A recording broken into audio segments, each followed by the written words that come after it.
Ce n'est pour l'heure qu'un projet, mais il est révolutionnaire à plus d'un titre. La Finlande envisage d'instaurer un revenu universel. Tous les habitants recevraient de l'argent chaque mois. Le travail, ce serait alors une option pour ceux qui souhaitent gagner plus. Est-ce que c'est réaliste? Et en France aussi, certains pensent que c'est peut-être possible demain. Explication Lola Maranichi, Hassan Ayadi, Emmanuel Lebon. L'idée trotte dans la tête des économistes depuis 200 ans. En Finlande, le gouvernement veut en faire une réalité.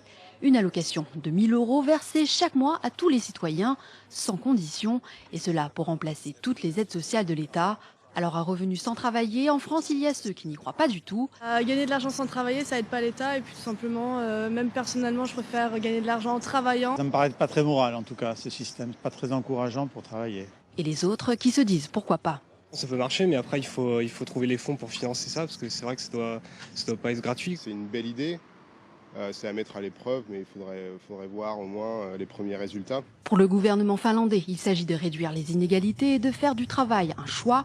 En France, des économistes estiment la proposition réaliste. Et ce serait effectivement extrêmement facile de le faire en France. Si on faisait la synthèse de tous les mécanismes existants, d'un point de vue social comme du point de vue fiscal, on pourrait assez facilement dégager le fait de donner à chaque individu dans ce pays une somme de l'ordre de 450 à 500 €, et ça assez facilement. 500 € pour un adulte, la moitié pour un enfant, soit une moyenne de 1 500 € pour un couple avec 2 enfants.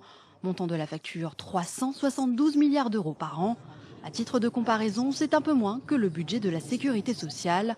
Les détracteurs dénoncent un système qui n'incite pas au travail. Pourtant, l'idée qui s'apparente à une véritable révolution culturelle fait son chemin du côté des politiques en France, à l'image d'Éric Woerth, l'ancien ministre du Budget, qui l'a déjà évoqué.